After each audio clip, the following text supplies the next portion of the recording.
Tell Ladies and me, gentlemen, mhm. I bring to you Rear Admiral retired Gary Best. Gary, how should I address you this evening? Well, I would say it's a matter of choice. All right, just for experience, I will go with Gary. Know within your heart the respect is there. Uh, Understood. Presidential advisor on the environment, quite a portfolio, especially with Indeed. all the global movement on climate change and going green and so on. But what exactly are your responsibilities as advisor on the environment? My key responsibility is to provide the president with the best technical advice on the environment as possible to enable him to consider so that he makes the best decisions amongst a menu of advice he will receive from other sector ministers and other advisors that he has covering different portfolios. So I'm required to provide with him the best technical advice that is out there. What are your biggest priorities since assuming office? But the big priority really is guided by the direction the president is taking the country. The president has made it quite clear that Guyana will develop along a green pathway. So the greatest challenge we have right now is to green the economy and to ensure that as we develop, we are able to climate proof everything that we do.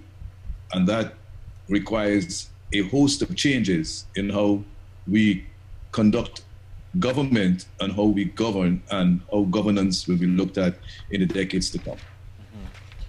When you got in there, these last what 4 or 5 months or so, what did you consider your biggest challenge?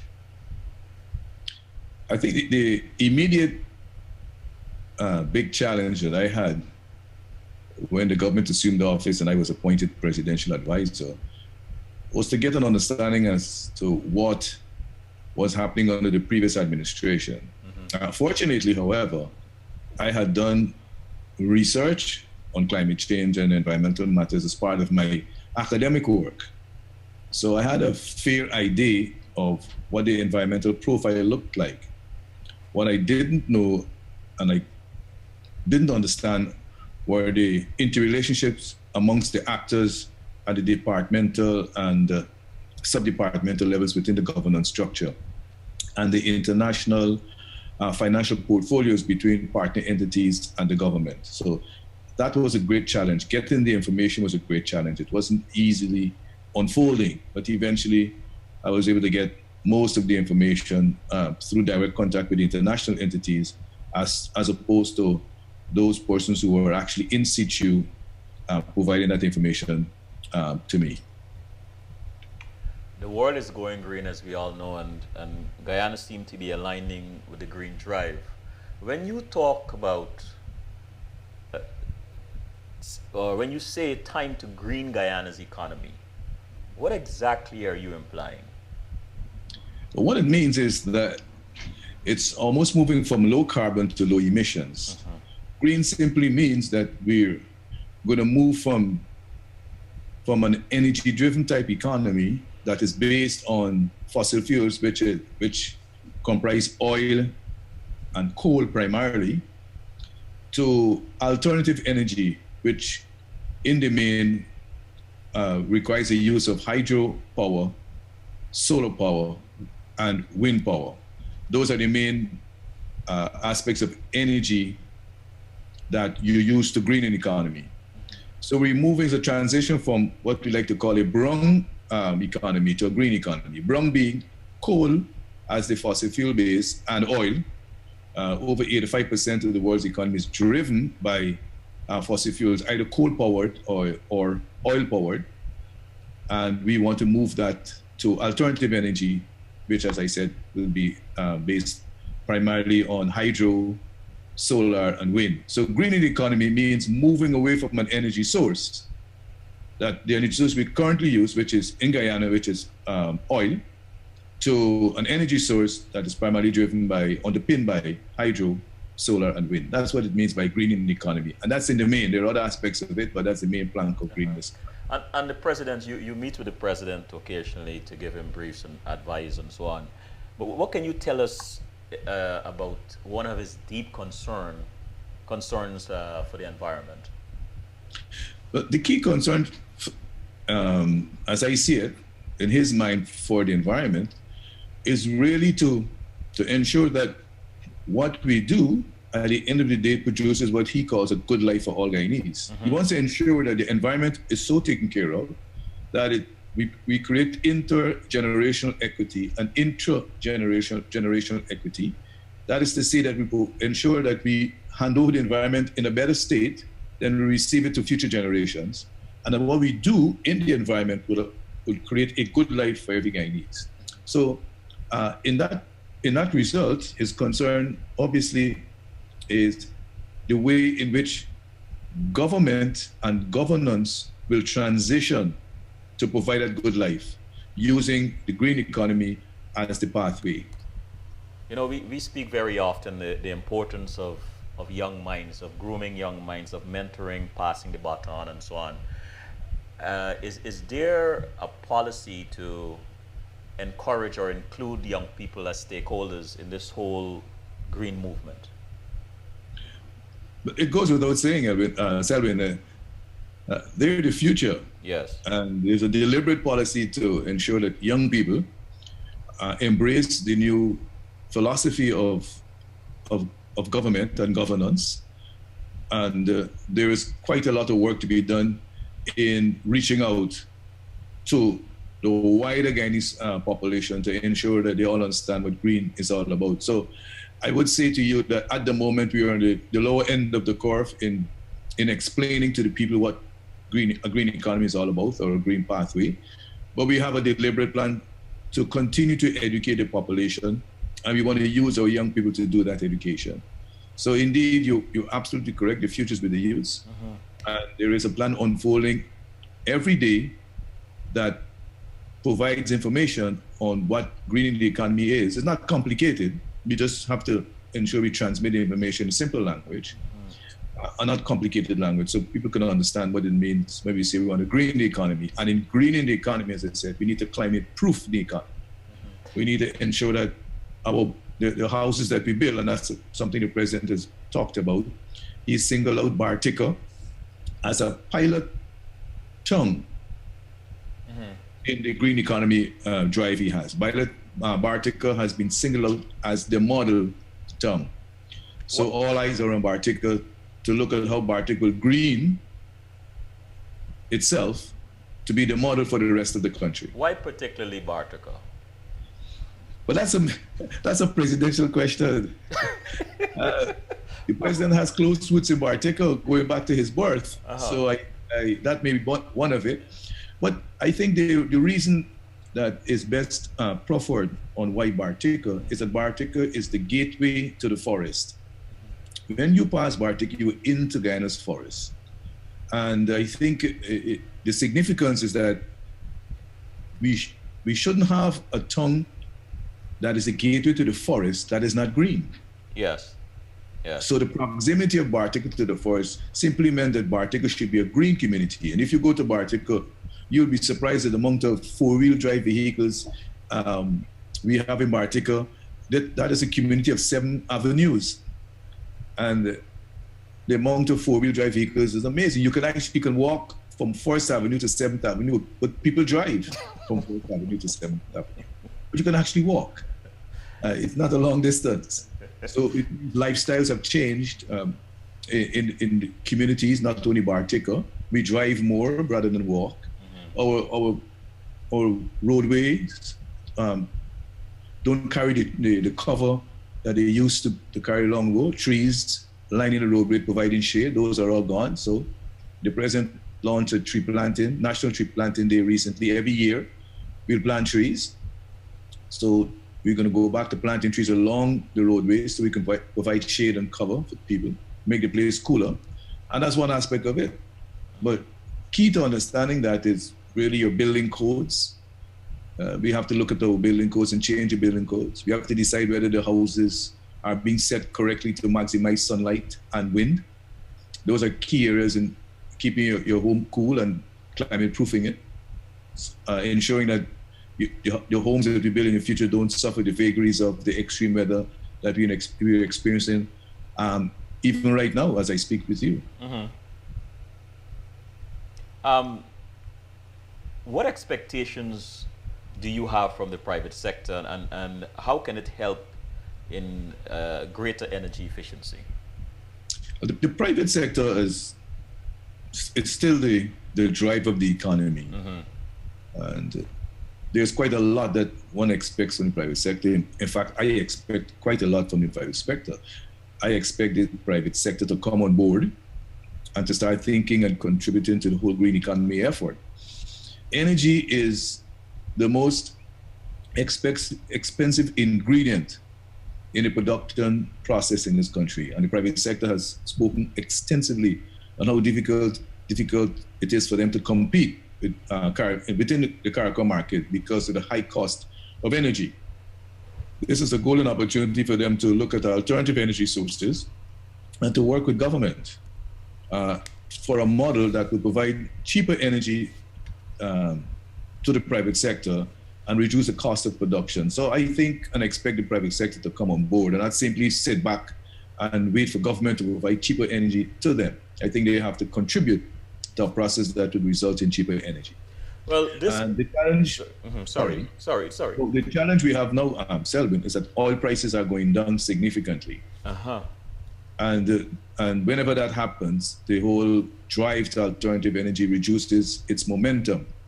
And I think private sector and other actors within the environment ought to be cognizant of this fact and ask themselves the question whether this is not deliberate, that every time the alternative energy platform becomes the focal point of a transformation, oil prices usually become very low.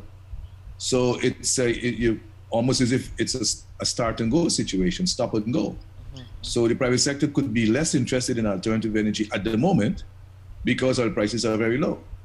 And then when they're no longer interested, and that interest wanes out, oil prices will then shoot up, and then they will start to complain again about high oil prices. So the time is right for the private sector and government to invest in alternative energy. Capital cost is very high, but over the long term, it pays for itself. We have a cleaner environment, less costly energy, and it will make Guyana's products more competitive within the CARICOM market. You know, one question that comes to mind, and you can help me with this, the recent oil find, we don't know when exactly that is going to go into production and so on. But forward thinking, 10, 15 years from now, and with that would come the anticipated industries that evolve from oil production. With this move that Guyana has, this thrust for a greener economy, greener environment, is there any policy, is there any thought being or consideration taking place to anticipate what is going to happen then? Yes, there are a number of activities that relate directly to the fossil fuel find. Yes. The hydrocarbon find recently. One major initiative is the establishment of a sovereign wealth fund.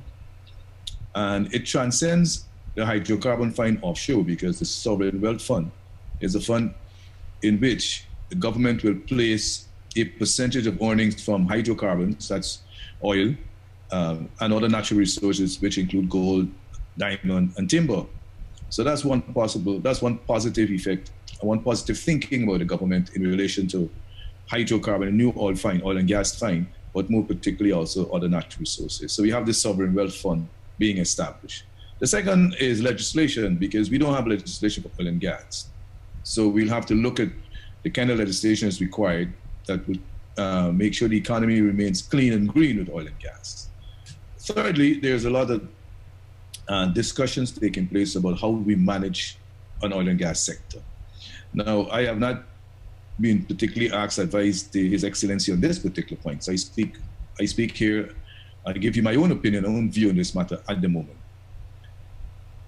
What I would recommend is that when we start to extract oil from the resources offshore, we should sell it on the international market and use the funds to continue to drive a green economy in Guyana.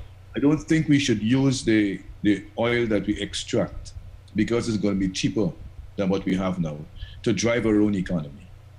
I think we should use the oil resources. We should export the oil to those economies that are still using it. We should use those funds to continue to green our economy. We should have the best alternative energy economy in the world, and it is based on earnings from fossil fuels, but not the use of fossil fuels.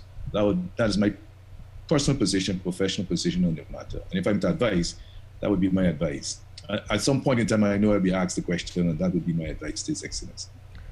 Thank you. You know, since I was a child growing up, I've been hearing the storm about Guyana being the breadbasket of the Caribbean, and being able to, having the capacity to provide, to feed the whole Caribbean. And due to Guyana's many natural resources and its rich agricultural lands, it has this potential to do this. And so here comes the perception of being the breadbasket of the Caribbean. How confident are you that this can still be a reality, and why? It can be a reality because we have the natural resource base, which is the land. But at the same time, we have to ensure that the land is not threatened significantly. That is that effluents that flow into the land from activities on the land, that they do not together reduce the regeneration output that the one is expected from our land resources. So that's very important. And I hereby refer here to gold mining, for example. Cyanide-based gold mining, for example, could be very dangerous. Mercury, which is used for gold recovery, that is carcinogenic. It's dangerous. There's a convention against it. So we have to be careful that we don't, as we continue to look for gold and mine out for gold, that we mine for gold sustainably. There's controversy in the whole term sustainable mining, because there's a school of thought that says mining is an extractive resource. How do you do it sustainably? But I believe it can be done sustainably, because if we have land reformation and land reclamation as a significant part of the process of mineral extraction, I think we can repopulate the area that is used for mineral extraction. And at the same time, if we demercury the area and not use mercury, but use different sources of gold recovery, then what actually goes into the earth would not damage it. Secondly, in the intermediate savannas, yes, we have to look at what can be done within the intermediate savannas in terms of agriculture. And as I said earlier, we use the earnings from the hydrocarbon fine to drive an agricultural industry. The world will need food. In fact, the world will need lots of food and lots of water in the decades to come. And I think that's a gold mine we're looking at. We can call it green gold. Green gold. Yes, you can call it green gold. After the elections, or during the campaign and after the elections, the diaspora was rife with this new energy of people wanting to, this sense of patriotism and nationalism, and people wanting to repatriate or to at least give their services and so on. How does Guyana or the government plan to capitalize on the expertise of Guyanese environmentalists, the likes of Drs. Ulrich and Maya Trotz and Dr. Raquel Thomas Caesar? And I'm only asking this because they are familiar with the country's ecology. Yes. Well, Selwyn, I think that I'll share my own thoughts on this matter here. From the diaspora, I think one way the diaspora can connect and make a contribution to Guyana is if we create a diaspora window or a revolving door. So we can bring the ideas through a revolving door to Guyana, and at the same time we can share our ideas through a revolving door into diaspora. I think there are quite a lot of scholars out there that can contribute to the environmental sector, contribute to the greening of the economy. And we just have to create an opportunity for those ideas to come through. a revolving door to Guyana, we can set up a database system where they can plug in their ideas and those ideas are shared. So I think that is one way of doing it. I don't think everyone in the diaspora can pick his or herself up and land in Guyana and start to make a contribution. Some people are looking for a physical job in the country, and that will be challenging. Some will find jobs, others will not, and they might be frustrated. But I think quite a lot of them can connect to the government system, and by like I said, data chain. And I think that's an area the government can sincerely look at. It's getting its website management, its website profile up, so the diaspora can feed into that and share ideas. And I think that's what we want to do: share ideas. I think that could work in the context of our local, or resident rather than local, or resident exports. There are tremendous opportunities for collaboration, and it continues. Dr. Trotz is working on a major project. I met with him only recently. Even though he's based in Belize, he's working on a major project, an environmental project for Guyana. There's an officer from the Climate Change Office who is in Belize, who's actually designing the project, and that's a mangrove extension project. That's the mangrove planting along the East Coast, which binds the sandy area just forward of the seawall to keep the earth together and to ensure that it is an adaptation method for the threat to our coastal zone due to sea level rise, and again driven by climate change. So that project is being designed. So Dr. Trotz is quite involved in what is happening in Guyana, and he's constantly making contributions, whether it's a paper or a telephone call or an ID. He's constantly doing that. And I think Dr. Thomas and others, they are still part of the drive to move the country forward on, they can contribute to the green economy the President is talking about. Are there any laws in place governing pollution coming from factories in Guyana? Yes, we have the EPA, Environmental Protection Agency. There are laws that the EPA is a regulatory body, and there are laws that fall under the regulatory body that deals with effluents coming from factories, waste oil from mechanics and heavy-duty operators. Yes, there are laws, but the EPA also should suffer an evaluation, a current evaluation, to see where the gaps are. We are going to need more modern legislation in the context of oil and gas. I sense that I can sense the need for legislation. If you don't have legislation governing climate change, for example, there's no Climate Change Act. There's an environmental act in a sense, but there's no Climate Change Act that actually tells you what we're going to do in terms of climate change. So there's a lot of room for laws and regulations to strengthen the sector. And I think that we need to pull together what has been done and then have a comprehensive environmental act with subsections dealing with climate change and other areas. For some of these environmental initiatives that the ministry wishes to implement and so on, I imagine they will be very costly, some of them. Where will the money come from to do some of this work? Well, that's a biggie. And people see the environment. I recall people saying to me, well, I hope my drains will start to look better after I was appointed. I said, well, technically speaking, that's your surroundings. And really, you need to keep that good. You need to keep and ensure your drains are well kept by yourself. Some people didn't like the answer. But it's not a question simply about drains. Because if we're going to look at the environment as a whole, we're dealing with the regime, primarily three regimes. One, what is above the soil, that's the atmosphere. What is on the soil, and that's the land, rivers, and waterways. What is beneath the soil, those are our natural resources. And all those regimes are covered by international convention. They all make the environment, we all operate within the environment.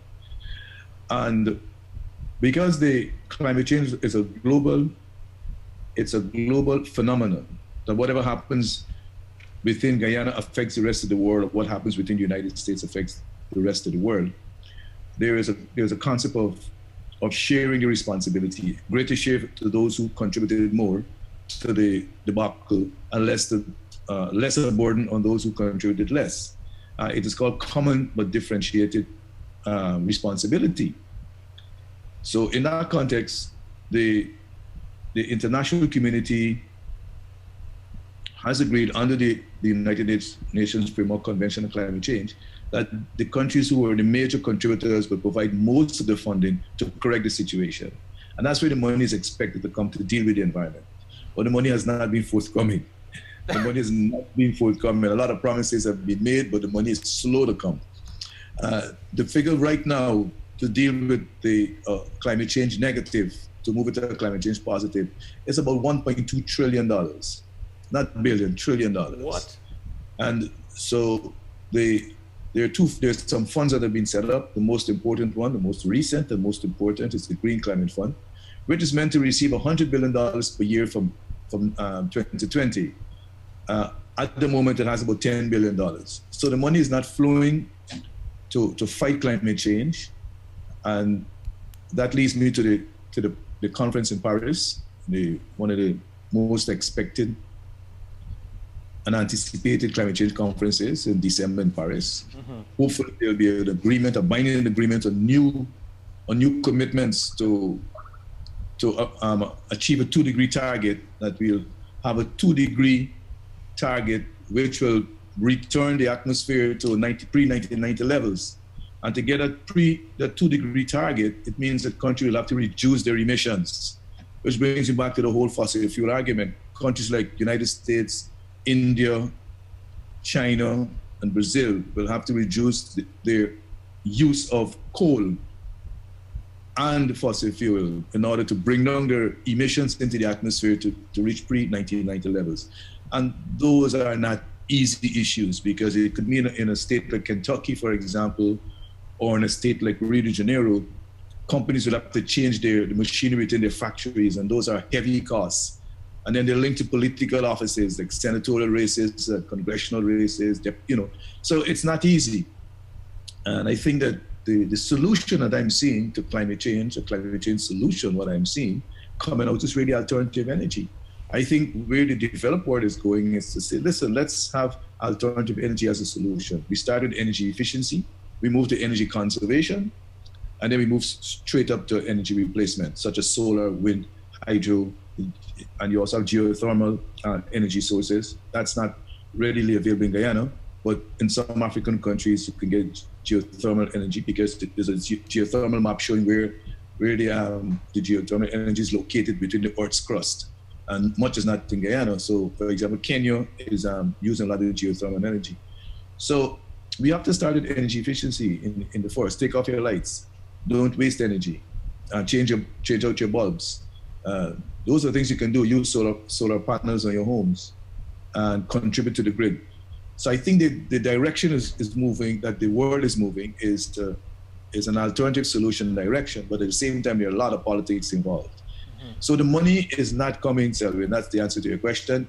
In Guyana, we'll have to find money out of national budgets, and that is going to be difficult, but I think it's necessary for the government to green its economy with its own contribution plus international contributions. Mm-hmm. We have to do that. We can't depend on the international community to solve this problem for us. We have to be part of an international solution to the problem, and we have to make our own contribution. In the chat room, Jen asked, what is Guyana's biggest environmental threat? Guyana's biggest environmental threat, it will be the world's threat, which is climate change. Yes. Which is the warming of the Earth's surface.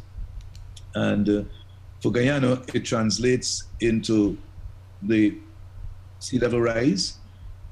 We are below sea level, so the greatest challenge to us would be if the sea rises exponentially, and at the same time, we have not created alternative livelihood possibilities for our people. So while we look for adaptation measures along the sea coast, coastal zone management, at the same time, we need to identify areas where we can move the population if the sea is going to rise exponentially. So the greatest threat environmentally in the context of climate change would be a sea level rise, an exponential sea level rise, which could definitely maybe take away two-thirds, one-third to two-thirds of our economy and put us under some significant pressure. Well, you know, time, it never ceases to amaze me how time runs here. Let me just read more questions in the chat room.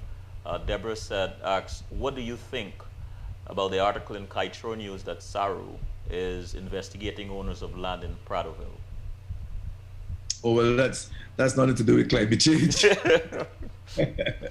Well, that's a completely different issue. But I would be, in all fairness to the person who asked the question, I believe that if indeed an investigation reveals that the decision that was made by the then government to offer land for sale to government officials and others, and I was part of that, and that land was sold below value, and the decisions made that the land needs to be revalued and the difference needs to be paid, then I have no difficulty with that whatsoever.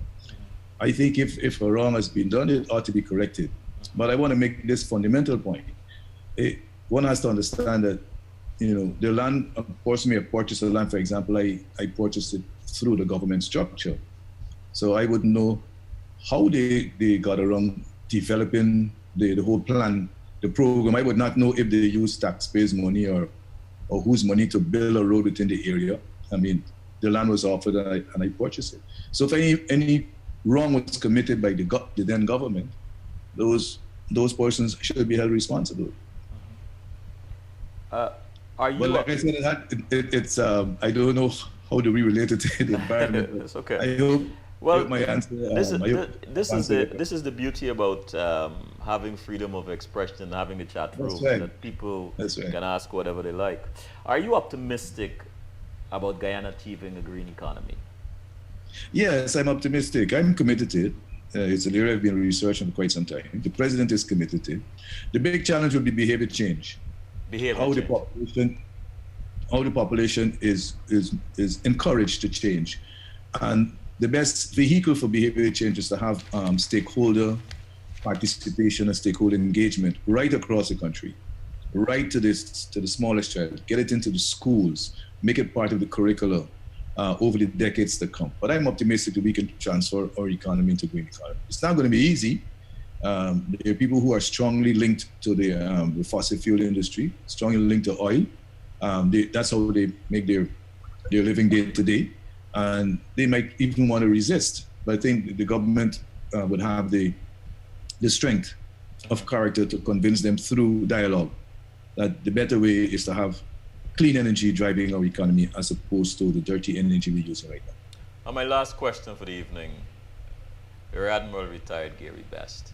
Yes. You were sitting, let me rephrase that. When you're sitting in front of me next 5 years from now, giving us a report on the environment, Guyana's decision to go green, what would you like to be telling us at that time? I would like to be telling you that we are contributing negatively to emissions into the atmosphere, that our forests remain intact, that our housing sector is being climate proof, that our industrial sector is run on alternative energy, that our population understands the importance of a green economy, that the children in schools are being prepared to receive an economy and a country in a better state than we receive it, and they're conditioned to hand this country over to the next generation in a much better state. Those are the things I'd like to be telling you. Well, I have to say this. Thank you so very much for taking the time off from your very busy schedule to share this Sunday afternoon, or at a time when you should be resting and recharging your batteries for the duties of our country. You took the time off to come and share some thoughts with us, and I really appreciate that. So thank you. Thank you too, Selwyn, for having me on your program. It continues to be a blessing to not only to me, but to the nation as a whole. I know people look back at these interviews and I trust that it will inspire them. And I'd like to encourage you to continue with the work, to allow information to flow freely uninhibitedly to people who should know what's going on in their own country and encourage others to make these kind of contributions. So I thank you also for having me on your program. Thank you. And to our listeners, thank you very much for tuning in. Good night and God bless. Baby, what you love?